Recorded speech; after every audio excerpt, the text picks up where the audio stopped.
Good morning সবাইকে। সবাই ভালো আছো না? আজকে আমাদের ক্লাসের টপিক হচ্ছে how to add picture in Word program. আমরা অ্যাডও বলতে পারি, ইনসার্টও বলতে পারি।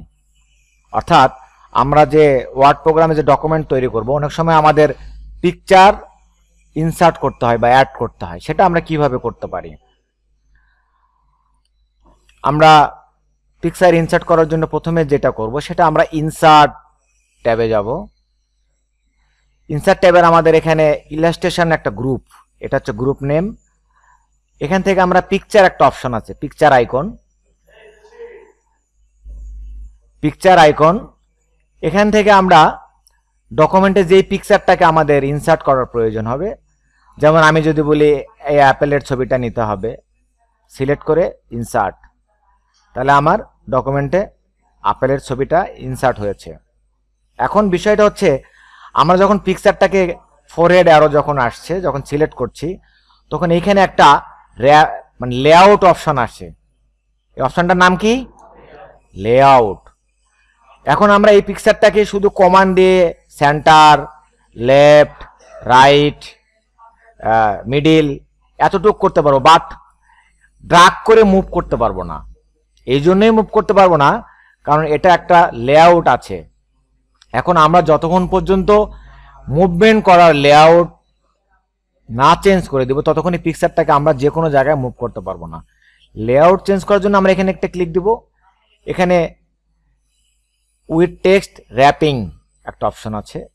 এইখানে আমরা পয়েন্টার হোভার করলে, অর্থাৎ রেস্ট করলে, এটা square, tight, through, top and bottom, behind text, in front of text, এই কয়েকটা অপশন আছে। সি মোডে যদি আমরা যাই তাহলে এরকম একটা ডায়লগ বক্স আসবে, টেক্সট র্যাপিং। এখান থেকে আমরা এগুলো দেখতে পাচ্ছি যে ইন ফ্রন্ট অফ টেক্সট যদি সিলেক্ট করি, এখানে একটা সাইজের বিষয় আছে। আমরা যদি চাই যে আমার এটা কত সাইজ, মেজারমেন্ট যদি উল্লেখ থাকে যে আমার এই পিকচারটা হবে 2 ইঞ্চি 2 ইঞ্চি, ওকে। এখন আমি যদি আবার এখানে যাই, যে মোর অপশনে যাই, এখানে আবার সাইজে গেলে দেখা যাচ্ছে 2 ইঞ্চি 2 ইঞ্চি হয় নাই, বিকজ এটা একটা রেশিও আছে, অ্যাসপেক্ট রেশিও যাকে বলা হয়। নিচে আমরা দেখতে পাচ্ছি স্কেলের জায়গায় height, log, aspect ratio relative to original picture size. আমরা যদি এই লগ অপশনটাকে আনচেক করে দিই, এখন যদি আমরা 2 ইঞ্চি 2 ইঞ্চি করি, এখন যদি ওকে করি, এরপরে যদি আমরা আবার লেআউটে যাই, তাহলে আমরা দেখব যে পিকচারটা আমার 2 ইঞ্চি 2 ইঞ্চি আছে। কেন 2 ইঞ্চি 2 ইঞ্চি তখন ছিল না? এইটা চেকমার্ক করার কারণে, অর্থাৎ এটা চেকমার্ক দেওয়ার কারণে আমরা যদি হাইট বা ওয়াইড যে কোনো একটা মেজারমেন্ট দিই, তার এগনেস্টে ওয়াইডটা কি হবে অটো নিয়ে নিবে, যার জন্য এই অপশন। এই জন্য আমাদের যদি সাইজটাকে মেনশন করার প্রয়োজন হয়, তাহলে অবশ্যই এটাকে আমাদের আনচেক করে রাখতে হবে।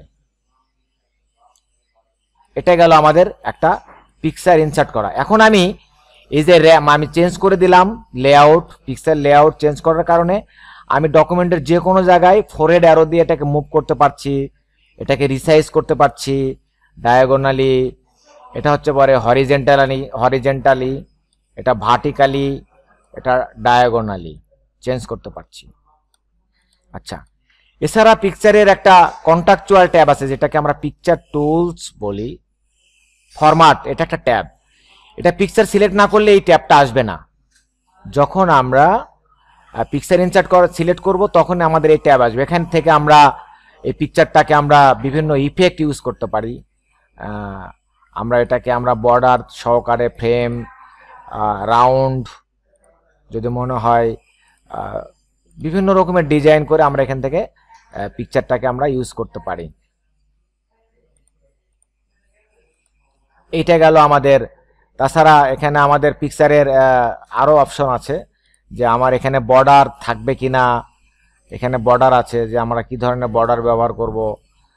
তারপরে বর্ডারের এখানে থিকনেস আছে, আমরা কোন পিকচারকে বর্ডার যদি দিতে চাই তাহলে অবশ্যই ফরম্যাট থেকে আমরা বর্ডারে যাব। বর্ডার থেকে আগে কালার চুজ করব, তারপর এখানে লাইন থেকে লাইন ওয়েট আমরা করব। এভাবে আমরা বর্ডার ব্যবহার করতে পারি পিকচারের। তারপরে আরো কিছু ইফেক্ট আছে, যেমন পিকচার ইফেক্ট, সেটা গ্লু হবে কিনা, পিকচারটার সাথে গ্লু, সফট এজ, রিফ্লেকশন, আমরা মনে হচ্ছে যে পিকচারটার একটা ওয়াটারমার্ক পড়ছে, রিফ্লেক্ট, শ্যাডো যদি আমাদের প্রয়োজন হয় আমরা শ্যাডো দিতে পারবো। এই কাজগুলো আমরা এখান থেকে ইফেক্ট থেকে করতে পারবো, ব্যাভেল করতে পারবো পিকচারটাকে আমরা। তারপরে রোটেশন, বিভিন্ন অ্যাঙ্গেলে পিকচারটাকে আমরা ঘুরাতে পারবো, যে আমি পিকচারটা কিভাবে ডকুমেন্টে চাই। আচ্ছা, এটা গেল পিকচারের ফরম্যাট। সাইজ, আমাদের এখানে কালারের একটা অপশন আছে, আমরা এটাকে রিকালার করতে পারি। আমরা যদি বলি যে আমার ব্ল্যাক অ্যাপেল দরকার, ব্ল্যাক অ্যাপেল হয়ে যাবে। যদি বলি আরো একদম বেশি ভালো কালার হতে হবে, এই কালার কারেকশন কিছু করা যায়। আর এখান থেকে আমি যদি বলি না আমার এটাকে আমি ইয়েলো আপেল করব, ইয়েলো আপেল হবে, এটাকে কালার কারেকশন গেল। এখান থেকে আমরা এটাকে আরো ডিপ লাইট করতে পারি। তারপরে আমাদের এখানে একটা আর্টিস্টিক কিছু অপশন আছে, যে আপেলটা এরকম হয়ে যাচ্ছে, যেটাকে আর্টিস্টিক বলা হয়। আমরা এগুলাকে আমরা করতে পারি। আমি আবার যদি অরিজিনালে যাই, আমি ব্যাক করে কন্ট্রোল জেডে চলে যাব। এখান থেকে সরাসরি আমি যদি কোনো আর্ট অপশন ব্যবহার করতে চাই, যে আমার আপেলটা এরকম হয়ে গেছে, এগুলো আমরা এখান থেকে ব্যবহার করতে পারি ফরম্যাট থেকে। তারপরে আমাদের আরো যে বিষয় থাকে পিকচার লেআউট, আমরা এখান থেকেও লেআউট চেঞ্জ করতে পারি। আমি যদি বলি যে এখানে আমি একটা লেআউট ব্যবহার করব, যে আমার পিকচারটার সাথে থাকবে আমার লেআউটটা যেরকম, যে এখানে নাম লেখা থাকবে ফটোটার যে আপেল, তাহলে পিকচার থাকলো তার সাথে আমার এখানে আপেল নাম লেখা থাকলো। এটা এইভাবে আমরা একটা পিকচারের লেআউট আমরা করতে পারি। আমি এখান থেকে আরো পিকচার ইনসার্ট করি। এবারে আমি যদি চাই, দেখি আমার একটা পিকচার ইনসার্ট করি। নিজের পিকচার ইনসার্ট করতে ভালো লাগে বরাবরই। আমি এটাকে যদি 1 ইঞ্চি 1 ইঞ্চি, এটাকে আমি যদি চাই যে আমি ক্রপ করতে চাই, এখানে ফরম্যাট থেকে এখানে একটা অপশন আছে ক্রপ, অর্থাৎ আমি যদি বলি যে এটাকে আমি এইভাবে কাটতে চাই, পিকচারটা কেটে গেল। আবার যদি আমি ক্রপ অপশনে যাই, এটার একটা সুবিধা আছে, আমি যে ক্রপ করেছি আমি চাইলে আবার পূর্ণাঙ্গ ছবিটাকে আবার ফেরত নিয়ে আসতে পারি, এটা ক্রপের একটা সুবিধা।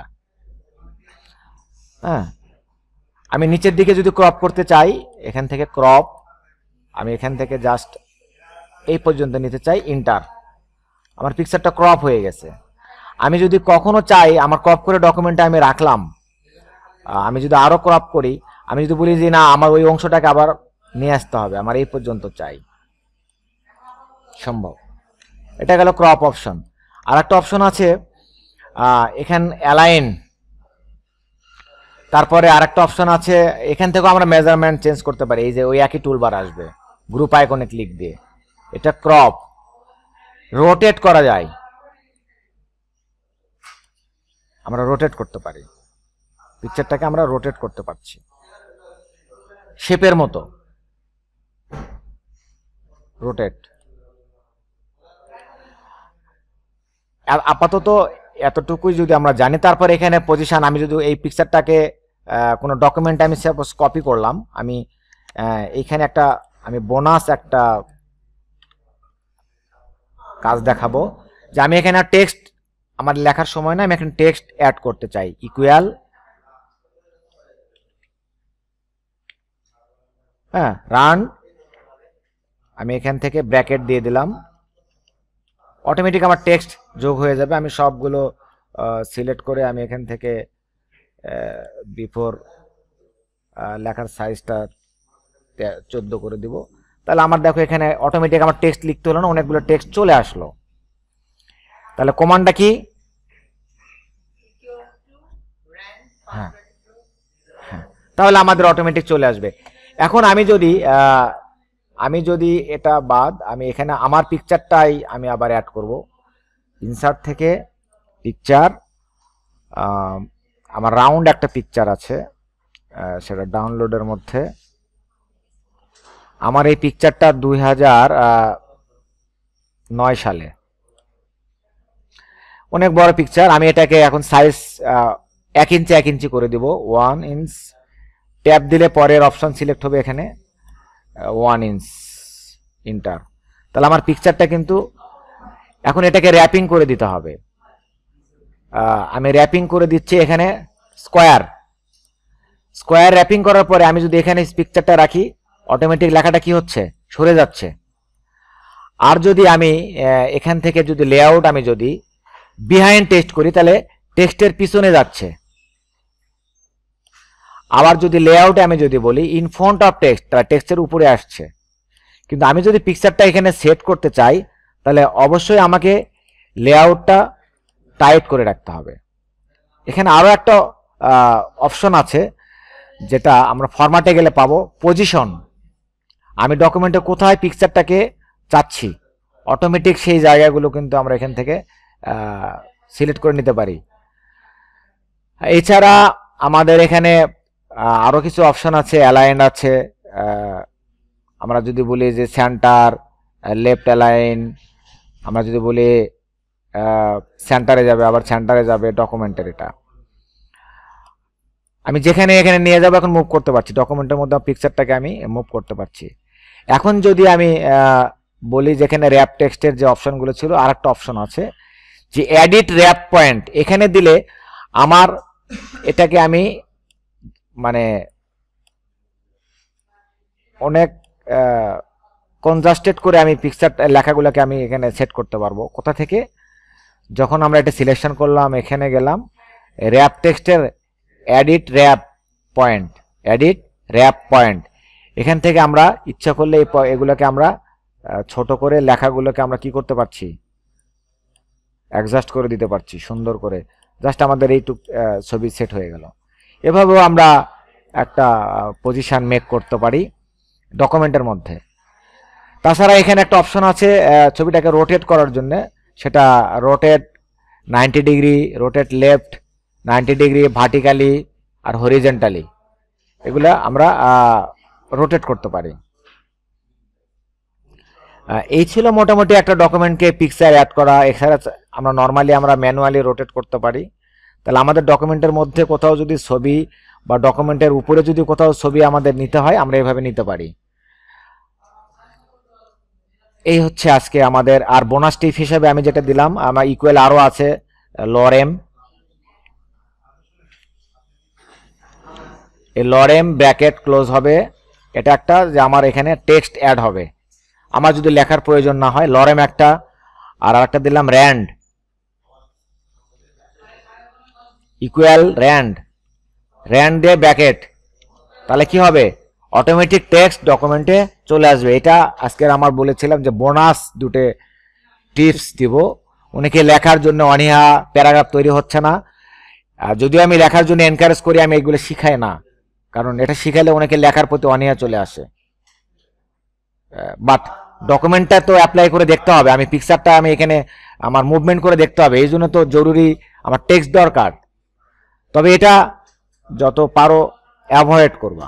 এটা শুধু টিচার মাস্টারিং এর জন্য, নট স্টুডেন্ট। আমি এখন যেটা দেখালাম এটা কাদের জন্য, মাস্টারিং এর জন্য, আমার জন্য, একজন টিচারের জন্য, বাট স্টুডেন্টদের জন্য না। তোমাদের অনেক পিছিয়ে তো হবেও না। তবে এটা যদি কারো না হয়, কমান্ডটা কাজ না করে, এটা যেটা করবা তোমরা অপশনে গিয়ে, প্রুফিং এ গিয়ে অটোকারেক্ট অপশনে যদি এই চেকমার্ক দেওয়া থাকে তবেই সেটা হবে। যাদের চেকমার্ক উঠানো আছে আবার চেকমার্ক দেবা। এখানে শুধু আই নয়, এখানে দেখো অনেক রকমের সিম্বলিক অপশন আছে যেগুলো আমরা ডকুমেন্টে ব্যবহার করি। যেমন এখানে আমরা অনেক সময় ডকুমেন্টে সি থাকে, আর থাকে, রেজিস্টার মার্ক যেটাকে আমরা বলি, যেমন অ্যারো ব্যবহার করা হতে পারে। তাহলে এইগুলো আমরা এখান থেকে কিন্তু আমরা ব্যবহার করতে পারি। যেমন আমি এখান থেকে টিএম, তাহলে এই টিএমটা রেজিস্টার মার্ক। আর আমরা যদি কোনো ডকুমেন্ট এগুলো যদি অ্যাড করার জন্য অনেক সময় বলে, তাহলে আমরা কি করব, এই ব্র্যাকেট ছোট আর bracket close automatic register mark হয়ে যাবে। এটা আমরা অনেক সময় এগুলা দেখি যে পরীক্ষায় দেয় যে একটা রেজিস্টার মার্ক ব্যবহার করো। তাহলে এটা কিভাবে আমরা, এটাও একটা বোনাস টিপস যে ব্র্যাকেট আর আবার ব্র্যাকেট দিয়ে দিলে অটোমেটিক রেজিস্টার। তারপরে ব্র্যাকেট সি ব্র্যাকেট ক্লোজ, এটা সি, এছাড়াও আরও কিছু হ্যাপিনেস সিম্বল আছে, আমরা যদি ব্যবহার করতে চাই এগুলো বোনাস টিপস হিসাবে থাকছে। প্রুফিংয়ে গিয়ে অটোকারের অপশানে এখানে যেমন আমরা ইউরো চিহ্ন, টিএম চিহ্ন, তারপরে এই যে হ্যাপিনেস চিহ্ন আছে না, হাসির চিহ্ন যদি ব্যবহার করতে বলে কোনো ডকুমেন্টে হাসির চিহ্ন, তাহলে আমরা কলন ব্যবহার করে ব্র্যাকেট ব্যবহার করব। আগে কলন দিব, তারপর একটা ব্র্যাকেট দিব, দিলে দেখো হাসির চিহ্ন চলে আসবে, সে হাসছে।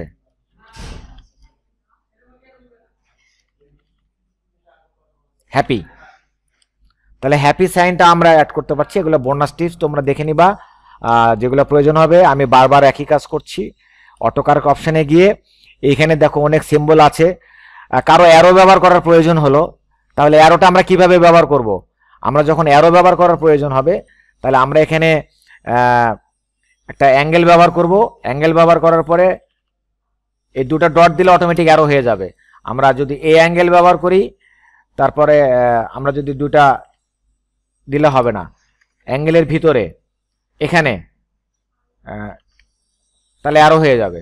তো এরকম টিপস যদি প্রয়োজন হয়, এখান থেকে অটোকারেক্ট অপশানে গিয়ে আমরা রিপ্লেস টেক্সট থেকে আমরা এই যেমন একটা অ্যারো হলো এরকম, আবার ইকুয়াল দিয়েও কিন্তু অ্যারো হবে, একটু মোটা আর একটু চিকন। ইকুয়াল দিয়ে মোটা চিকন হবে। যেমন আমি বললাম যে ইকুয়াল অ্যারো, সরি, এই অ্যারোটার সাথে ডবল ইকুয়াল দিলাম, তাহলে মোটা অ্যারো হবে। তো ডকুমেন্ট এগুলো কোথাও যদি ইউজ করতে বলে আমরা অটোকারেক্ট অপশান থেকে দেখে নিব এই কিগুলো। এটা ছিল আমার বোনাস টিপস। আরও দু একটা বোনাস টিপস দিয়ে দিই। যদি আমরা তিনটা হ্যাশ দিই, ইন্টার দিই, তাহলে পুরো ডকুমেন্টে মার্জিন বরাবর লাইন তৈরি হবে। যদি ইকুয়াল দিয়ে ইন্টার দিই, তাহলে ডবল আন্ডারলাইন হবে। যদি অ্যারো দিয়ে এটা দিয়ে দিই, তাহলে সিঙ্গেল আন্ডারলাইন হবে। ওকে,